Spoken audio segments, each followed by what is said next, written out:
நம்ம எழுந்திருப்பார். 7ஆம் நம்பர் வீட்டில் தான் குடியிருக்கார். கல்யாணம் கூட 7ஆம் தேதி தான் பண்ணிக்கிட்டார். அவர் ஒரு நாள் குதிரை பந்தயத்துக்கு போனாராம். குதிரையோட பேரையெல்லாம் பார்த்தார். ஒரு குதிரையோட பேர் 7 எழுத்தில் அமைஞ்சிருந்தது. 7 தானே இவருக்கு அதிர்ஷ்ட நம்பர். அதனால் உடனே அது பேரில் பணத்தை கட்டினார். பந்தயம் நடந்தது. என்ன சார் ஆச்சுன்னு கேட்டாங்க. நான் பணம் கட்டின அந்த என்னோடய குதிரை 7ஆவதாக வந்து சேர்ந்தது சார் அப்படின்னாராம் சோகமாக. ஒரு விவசாயி விதைக்கிறதுக்காக வயல்வெளி பக்கம் போகிறார். விதைகளை அள்ளி வீசினார். அப்போ என்ன ஆச்சுன்னா, சில விதைகள் வந்து பாதை ஓரத்தில் விழுந்தது. சில விதைகள் முள் செடிகள் மண்டி இருந்த புதருக்கு இடையில் விழுந்தது. சில விதைகள் நல்ல நிலத்தில் விழுந்தது. பாதை ஓரத்தில் விழுந்த விதை என்ன ஆச்சுன்னா, அதெல்லாம் பறவைகள் கண்ணில் போட்டுவிட்டுது. உடனே வந்து உட்காந்து கொத்தி தின்னுட்டு போட்டுது.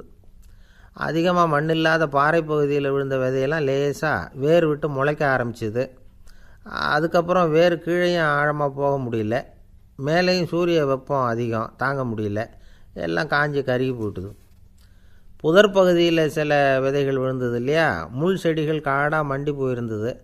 அதனால் முளைச்சி வர்ற செடிக்கு நெருக்கடி அதிகமாக போட்டுது. சரியாக வளர முடியல. விளைச்சலும் சரியாக இல்லை. நல்ல நிலத்தில் விழுந்த விதைகள் மட்டும் நல்லா முளைச்சிது, நல்லா வளர்ந்தது. விளைச்சலும் பிரமாதமாக இருந்தது. இந்த கதையை சொல்லிவிட்டு கேட்க செவியுள்ளோர் கேட்கட்டும் அப்படிங்கிறார் இயேசு பெருமான். ஆமாம், இயேசு கடலில் நின்ற படகு ஒன்றில் உட்காந்துருக்கிறார். கடற்கரையில் ஏராளமான மக்கள் உட்காந்துருக்கிறாங்க. அந்த சமயத்தில் தான் இயேசு வந்து ஓமைகள் மூலமாக மக்களுக்கு பல உண்மைகளை சொல்லிகிட்டு இருக்கிறார். மக்கள் அந்த கதையை கேட்டுட்டு ஒன்றும் புரியாமல் முழிக்கிறாங்க. அதை கவனித்த இயேசு அந்த ஓமையை விளக்க ஆரம்பித்தார். இதில் அந்த விதைக்கிறவர் தான் இறைவன். அவருடைய வார்த்தைகளை விதைக்கிறார். அந்த வார்த்தைகளை கேட்கிற மக்கள் அந்த விழுந்த விதைகள் மாதிரி 4 வகையானவர்கள். சில பேர் பாதை ஓரத்தில் விழுந்த விதைகள் மாதிரி. இறைவன் வார்த்தைகளை அவங்க கேட்குறாங்க. ஆனால் தீய எண்ணங்கள் செய்கைகள் மூலமாக விதைக்கப்பட்ட வார்த்தைகள் அழிஞ்சு போடுது. இறைவன் வார்த்தைகளை கேட்ட உடனே மகிழ்ந்து போய் உடனே சில பேர் அதை ஏற்றுக்கிறாங்க. இவங்கெல்லாம் அந்த பாறை பகுதியில் விழுந்த விதைகள் மாதிரி. அதனால் இவங்கெல்லாம் வேறு இல்லாதவங்க. கொஞ்ச காலத்துக்கு இறை வார்த்தைகளுக்கு கீழ்ப்படிந்து நடப்பாங்க. அதனால் ஏதாவது இடைஞ்சல் ஏற்பட்டால் உடனே தடுமாறுவாங்க. தங்கள்கிட்ட இருக்கிற நல்ல பண்புகளை விட்டுட்டு பாவ வழிகளுக்கு போயிடுவாங்க. முள் செடிகளுக்கு இடையில் விழுந்த விதைகள் மாதிரி உள்ளவங்க யாருன்னா, இவங்களுக்கு உலக கவலை உண்டு. செல்வத்தின் மீது மயக்கம் உடையவர்கள். உலக ஆசைகள் இவங்களுக்குள்ளே பூந்துடுறதுனால அங்கே இருக்கிற நல்ல பண்புகள் வந்து மறைஞ்சு போயிடுது. அதனால் அவங்களும் உபயோகம் இல்லாதவங்களாக ஆயிடுறாங்க. நல்ல மனிதர்கள் நல்ல நிலத்தில் விழுந்த விதைகளுக்கு ஒப்பானவர்கள். இவங்க வந்து இறை வார்த்தையை கேட்குறாங்க, அதை ஏற்றுக்கிறாங்க. அவங்களும் நல்லபடியாக வாழுறாங்க, அடுத்தவங்களுக்கும் உபயோகமாக இருப்பாங்க. இதுதான் இயேசு சொன்ன விளக்கம். நல்ல வார்த்தைகளை கேளுங்கள், நல்ல வார்த்தைகளை ஏற்றுக்கொள்ளுங்கள், அடுத்தவங்களுக்கு உபயோகமாக இருங்க. இதுதான் பெரியவங்கள்லாம் நமக்கு சொல்லுகிற உபதேசம். ஒரு அப்பா தன்னுடைய மகனுக்கு உபதேசம் பண்ணார். இதை பாருப்பா, நல்ல வார்த்தைகளை கேட்கணும், எப்போதுமே மகன் வந்து அப்பா பேச்சை கேட்குறது நல்லது அப்படின்னாராம். நீ ஏதாவது ஒரு தப்பு பண்ணால் என் தலையில் ஒரு முடி நரைச்சி வெள்ளையாக போடும்பா. நீ செய்கிற ஒவ்வொரு தப்புக்கும் என் தலையில் ஒவ்வொரு முடி வெள்ளையாயிடும் அப்படின்னாராம். பையன் யோசித்தான், அப்பா இப்போ தான் எனக்கு புரியுது, தாத்தாவோட தலைமுடி பூராவும் வெள்ளையாக இருக்கிறதுக்கு என்ன காரணங்கிறது எனக்கு இப்போ தான் புரியுது அப்படின்னானா. ஒரு ஊரில் ஒரு ராஜா இருந்தார். அவர் ஒரு பூனை வளர்த்தார். ரொம்ப செல்லமாக அவர் அந்த பூனையை வளர்த்தார். அவர் என்ன பண்ணுவார் தெரியுமா, இரவு நேரத்தில் அந்த பூனையோட தலையில் ஒரு விளக்கை வச்சுருவார். அந்த பூனை ரொம்ப ஜாக்கிரதையாக அந்த விளக்கு கீழே விழுந்துடாமல் பார்த்துக்கும். தலையை ஆட்டாமல் ரொம்ப நிதானமாக ராஜா பின்னாடி நடந்து போய்கிட்டே இருக்கும். அந்த விளக்கு வெளிச்சத்தில் எல்லா வேலைகளையும் செஞ்சுருவார். கையில் ஒரு விளக்கை தனியாக எடுத்துகிட்டு போக வேண்டிய அவசியமே இல்லை. விளக்கை தூக்கிட்டு போகிற வேலையை அந்த பூனை பார்த்துக்கும். அதனால் ராஜாவுக்கு அந்த பூனை மேலே ரொம்ப பிரியம். மந்திரிகளையெல்லாம் கூப்பிட்டு அவங்கக்கிட்ட சொல்லுவார், பார்த்தீங்களா இந்த பூனை எவ்வளவு விசுவாசமாக நடக்குது, என் பேரில் எவ்வளவு மரியாதை பார்த்தீங்களா அதுக்கு அப்படிம்பார். இதை கேட்டுவிட்டு அங்கேருந்து அமைச்சர்களில் ஒருத்தர் சொன்னார், மன்னா நீங்கள் சொல்கிறது சரிதான், இருந்தாலும் இந்த பூனையோட விசுவாசத்தை நாம் கொஞ்சம் சோதித்து பார்க்க வேண்டியிருக்கு அப்படின்னாராம். சரி, உங்கள் ஆசையை ஏன் கெடுக்கணும், நல்லா சோதித்து பாருங்கள் அப்படின்னு சொல்லிவிட்டார் ராஜா. உடனே அந்த அமைச்சர் என்ன பண்ணார் தெரியுமா, எங்கேயோ புறப்பட்டு போனார். ஒரு 5-6 எலிகளை பிடிச்சிக்கிட்டு வந்தார். அரண்மனையில் ராஜா ஏதோ வேலை பார்த்துக்கிட்டு இருக்கிறாரு. பக்கத்தில் அந்த பூனை ரொம்ப பணிவாக நின்றுக்கிட்டு இருக்குது. அது தலையில் விளக்கு எரிஞ்சிக்கிட்டு இருக்கு. அமைச்சர் தான் பிடிச்சிக்கிட்டு வந்த எலிகளை அந்த பூனை பார்வையில் படுறது மாதிரி எதிரில் விட்டார். அந்த எலிகள்லாம் அங்கேயும் இங்கேயும் ஓட ஆரம்பிச்சிது.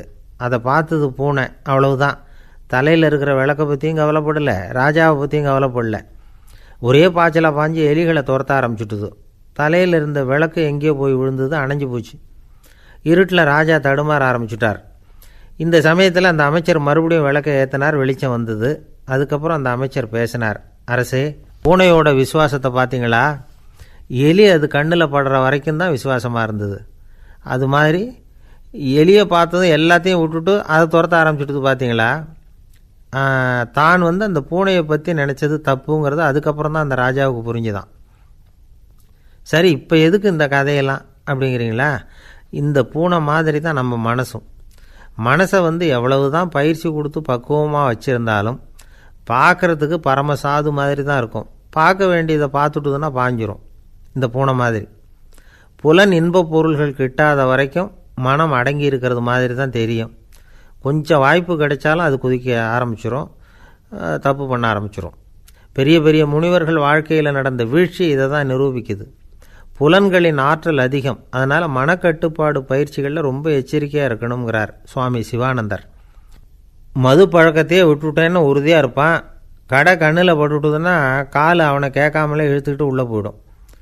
இதுதான் மனசுங்கிறது. அதுதான் அந்த ராஜா வளர்த்த பூனை. நம்மால் ஒருத்தன் அந்த ராஜா பூனை தலையில் விளக்க வச்சது மாதிரி இவன் தன்னுடைய தலையிலேயே ஒரு விளக்கை ஏற்றி வச்சுக்கிட்டு என்னத்தையோ தேட ஆரம்பித்தான். தேடிக்கிட்டு இருக்கிறான். தலையை ஆட்டாமல் நிதானமாக நடந்து ரொம்ப நேரமாக தேடிகிட்டு இருக்கிறான். அந்த சமயம் அங்கே வந்த ஒருத்தர், என்னத்தை தேடுறீங்கன்னு கேட்டார்.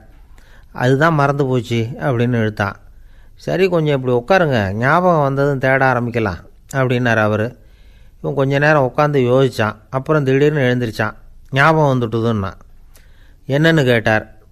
எங்கள் வீட்டில் இருந்த விளக்கை எங்கே வச்சேன்னு தெரியல, அதை தான் தேடிக்கிட்டு இருக்கிறேன், ஏற்றி வைக்கலாம்னு பார்க்குறேன் அப்படின்னா. ஒரு ராஜா இருந்தார். நாடு பூராவும் நிறைய மரங்களை நட்டு வளர்க்கணுங்கிறது அவரோட ஆசை. தானே அதுக்கு முன்மாதிரியாக இருக்கணும்னு நினச்சார். அரண்மனையை சுற்றி மரங்களை நட்டு வளர்த்தார். இதை பார்த்துட்டு ஜனங்களும் அவங்கவுங்க வீட்டை சுற்றி மரக்கன்றுகளை நட்டு வளர்த்தாங்க. கொஞ்ச காலத்தில் ஊர் பூரா பசுமையாக மாறிச்சு. எல்லாருக்கும் சந்தோஷமாக இருந்தது. இது ஒரு பக்கம் இருக்கட்டும். இப்போ நான் சொல்ல போகிற கதை வேறு.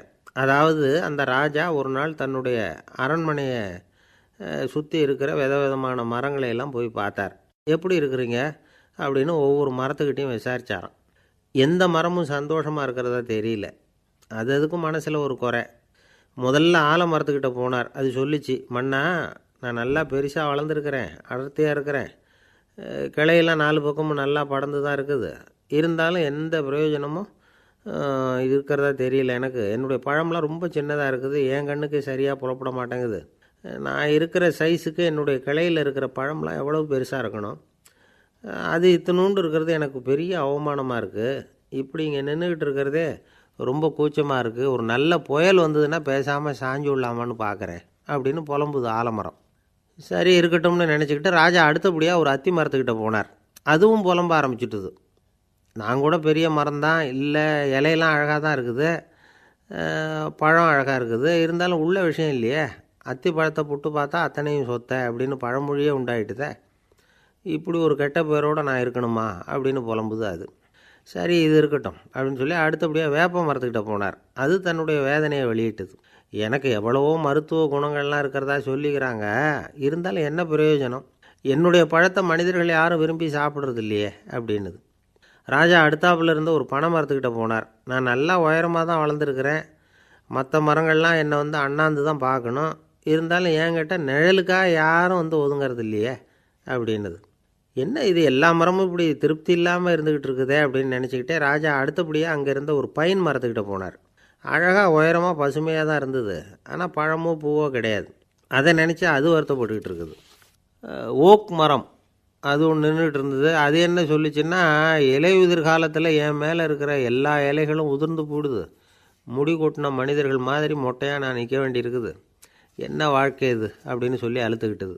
சரி, புளிய மரம் என்ன சொல்லுது பார்ப்போம்னு அதுக்கிட்ட போனால், என்னுடைய நிழலில் யாருமே தங்க மாட்டாங்க, உடம்புக்கு சூடுன்னு ஒதுங்கி போயிடுவாங்க, அடிமரத்தை பார்த்திங்கன்னா பட்டையெல்லாம் உறிஞ்சி பார்க்குறதுக்கே கேவலமாக இருப்பேன் அப்படின்னுது அது. முருங்கை மரம் என்ன சொல்லிச்சு தெரியுமா? என்னுடைய இலை காயெல்லாம் சாப்பிட்றவங்களுக்கு சத்து கொடுக்கறது வாசம்தான், ஆனால் என் உடம்புல சத்தே கிடையாது. கொஞ்சம் வேகமாக காற்று அடிச்சதுன்னா முறிஞ்சு விழுந்துடுறேன். என்ன வாழ்க்கை இது அப்படின்னு சொல்லி அது வருத்தப்பட்டது. ராஜா யோசனை பண்ணார். என்ன இது, மரங்கள் பூமியின் வரங்கள்னு சொல்கிறோம். மழை பெய்யறதுக்கு அதுதான் காரணம், பூமி செழிப்பாக இருக்கிறதுக்கும் அதுதான் காரணம், வீடு கட்டுறதுக்கு மரம், நாற்காலி செய்ய உபயோகப்படுத்துறதுக்கும் அதுதான் உபயோகப்படுது, மனுஷனுக்கு வேண்டிய ஆகாரங்களையும் கொடுக்குது. இப்படிலாம் இருந்தும் எல்லா மரமும் நிம்மதி இல்லாமல் இருந்துக்கிட்டு இருக்குதே அப்படின்னு நினச்சார். அப்போது அங்கே இருந்த ஒரு மகிழ மரம் அவர் கண்ணில் பட்டுது. அந்த மரம் மட்டும் கொஞ்சம் நிம்மதியாக மகிழ்ச்சியாக இருக்கிறது மாதிரி தெரிஞ்சுது. உடனே ராஜா அதுக்கிட்ட போனார். உனக்கு மனசில் எதுவும் குறை இல்லையான்னு கேட்டார். இல்லை, நான் சந்தோஷமாக தான் இருக்கேன்னு அந்த மகிழ மரம். அப்படியான்னு ஆச்சரியமாக கேட்டார் ராஜா. ஆமாம் மன்னா, இந்த இடத்துல நீங்கள் ஒரு முருங்கை மரத்தையோ வேப்ப மரத்தையோ கூட நட்டிருக்கலாம், ஆனால் இந்த இடத்துல நடுறதுக்கு என்ன தேர்ந்தெடுத்துருக்குறீங்க, அதுவே எனக்கு பெருமை, அதுவே எனக்கு திருப்தி அப்படின்னு தான் மகிழ மரம். மகிழ மரம் சாதாரணமாக தான் இருக்கும், இளம் மஞ்சள் நிறத்தில் பூக்கள், அது காய்ந்தும் மனம் வீசும். மகிழ மரம் மாதிரி மன திருப்தியோடு வாழறதுக்கு நாம் கற்றுக்கணுமா. நாம் இந்த உலகத்தில் ஒரு நாயாவோ நரியாவோ கூட பிறந்திருக்கலாம், மனுஷனாக பிறந்திருக்கிறோம், அதுவே பெருமை தானே. இந்த நிறைவு தான் மகிழ்ச்சியின் ரகசியம். ஒரு பையன் அப்பா கிட்ட போய், அப்பா நீங்கள் இந்த உலகத்தில் ஒரு மனுஷனாக பிறந்தது என்னோட அதிர்ஷ்டம் நானா. ஏண்டா அப்படி சொல்கிறேன்னு இருக்கார் அப்பா. நீங்கள் ஒரு கரடியாக பிறந்திருந்தா இந்நேரம் நானும் ஒரு கரடி குட்டியாக தானே இருந்திருப்பேன் அப்படின்னு நானா பையன். இந்த உலகத்தில் நாம் நல்லபடியாக இருக்கணும்னா அதுக்கு முக்கியமாக தேவைப்படுறது ரெண்டு. ஒன்று செல்வம், இன்னொன்று அறிவு. சரி, இது ரெண்டில் சிறந்தது எது அப்படின்னு ஒரு கேள்வி கேட்டால் என்ன பதில் சொல்கிறது? இதே கேள்வியை ஹஸ்ரத் அலி அவர்கள்கிட்ட கேட்டாங்களாம். அவர் ஒரு பெரிய அறிஞர். கேள்வி கேட்டவங்களும் சாதாரண ஆட்கள் இல்லை, இவங்களும் அறிஞர்கள். ஒரு நாள் ஹஸ்ரத் அலி அவர்கள்கிட்ட 10 அறிஞர்கள் வந்தாங்களாம். ஐயா, நாங்கள் 10 பேரும் உங்ககிட்ட ஒரே கேள்வியை தான் கேட்க வந்திருக்கிறோம், ஆனால் எங்கள் 10 பேருக்கும் நீங்கள் தனித்தனியாக பதில் சொல்ல முடியுமா அப்படின்னு கேட்டிருக்காங்க. அதாவது அவங்க ஒரே கேள்விக்கு இவர்கிட்ட இருந்து 10 விதமான பதில் எதிர்பார்க்குறாங்க. சரி கேளுங்க, என்ன கேள்வி அப்படின்னார் அவர். அப்போ தான் அவங்க கேட்டாங்களாம், செல்வம் அறிவு இது ரெண்டில் சிறந்தது எது, இதுதான் கேள்வி. ஹஸ்ரத் அலி என்ன பண்ணார் தெரியுமா? அவங்கள ஒவ்வொருத்தராக கூப்பிட்டார், ஒவ்வொரு விதமான பதிலை சொல்லி அனுப்புனார். முதல்ல ஒருத்தரை கூப்பிட்டார், சொன்னார், அறிவுங்கிறது தீர்க்கதரிசிகள், ஞானிகள், மகான்கள் இவங்களோட பரம்பரை சொத்து, ஆனால் செல்வங்கிறது கொடுங்கோலரின் ஆயுதம், அதனால் அறிவு தான் சிறந்தது அப்படின்னார். ரெண்டாவது ஆளை கூப்பிட்டார், உங்ககிட்ட செல்வம் இருந்தால் நீங்கள் தான் அதை காப்பாற்றணும், ஆனால் அறிவு உங்களை எப்பவும் காப்பாற்றும், ஆகவே அறிவு தான் சிறந்தது அப்படின்னார். மூணாவது ஆளை கூப்பிட்டார், செல்வந்தனுக்கு எப்போதும் விரோதிகள் அதிகம், ஆனால் அறிஞனுக்கு நண்பர்கள் அதிகம், அதனால் அறிவு தான் சிறந்ததுன்னார். அடுத்தவரை கூப்பிட்டார், செல்வம் அடுத்தவங்களுக்கு கொடுக்க கொடுக்க குறையும், ஆனால் கல்விங்கிறது அதிகரிச்சுக்கிட்டே வரும், கொடுக்கறதுனால குறையாது, அதனால் அறிவு தான் சிறந்ததுன்னார். இன்னொருத்தரை கூப்பிட்டார், அறிவுள்ளவன் எப்பவும் அதை அடுத்தவங்களுக்கு வாரி வழங்கிக்கிட்டே இருப்பான், அதனால் அவங்ககிட்ட தாராளத்தன்மை இருக்கும், ஆனால் செல்வந்தன்கிட்ட கஞ்சத்தனம் தான் இருக்கும், அதனால் அறிவு தான் சிறந்ததுன்னார். ஆறாவது நபரை கூப்பிட்டார், செல்வத்தை கள்வர்கள் திருடிட்டு போக முடியும், ஆனால் அறிவை அப்படி திருடிட்டு போக முடியாது அப்படின்னார். ஏழாவது நபரை கூப்பிட்டார், செல்வம் கால ஓட்டத்தில் அழிஞ்சிரும், ஆனால் அறிவை கால ஓட்டம் ஒன்றும் பண்ண முடியாது, ஆகவே அறிவே சிறந்ததுன்னார். எட்டாவது ஆளை கூப்பிட்டு சொன்னார், செல்வத்துக்கு எப்பவும் எல்லை உண்டு, நிறை உண்டு, அளவு உண்டு, கணக்கு உண்டு, ஆனால் அறிவுக்கு அப்படிப்பட்ட எல்லை எதுவும் கிடையாது, அதனால் அதுதான் சிறந்ததுன்னார். அடுத்தவனை கூப்பிட்டார், செல்வம் உள்ளத்தில் உள்ள ஒளியை போக்கிவிடும், இருட்டை உண்டாக்கிவிடும், விரிந்த மனப்பான்மையை குறுகலாக்கிவிடும், ஆனால் அறிவு அப்படி இல்லை, இருண்ட உள்ளத்தில் ஒளியை பாய்ச்சி அதை விசாலப்படுத்துது, அதுதான் சிறந்ததுன்னார். கடைசியாக 10வது நபரை கூப்பிட்டார், செல்வம் மனசில் செருக்கை உண்டாக்குது, ஆணவத்தை ஏற்படுத்துது, அதனால் நானே கடவுள்னு நினைக்கிற அளவுக்கு மனுஷனை தாழ்த்தி விடுது, ஆனால் அறிவு பணிவையும் பண்பாட்டையும் வளர்க்குது, அதனால் அறிவு தான் சிறந்ததுன்னார். ஆக இப்படி 10 பேருக்கும் 10 விதமாக பதில் சொன்னது மூலமாக ஹஸ்ரத் அலி அவர்கள் அறிவு தான் செல்வத்தை விட சிறந்தது அப்படிங்கிறதுக்கு 10 காரணங்களை சுட்டி காட்டியிருக்கார். அந்த அறிஞர் 10 பேர் கேட்ட ஒரே கேள்விக்கு 10 பதில் சொன்னார். நமக்கு வேண்டிய ஒருத்தர் 10 பேர் கேட்ட கேள்விக்கு ஒரே பதில் சொல்லி சமாளித்தார். கேள்வி என்ன தெரியுமா? என்கிட்ட வாங்கின கடனை எப்போயா திருப்பி கொடுக்க போகிற? இதுதான் அந்த 10 பேரும் கேட்ட ஒரே கேள்வி.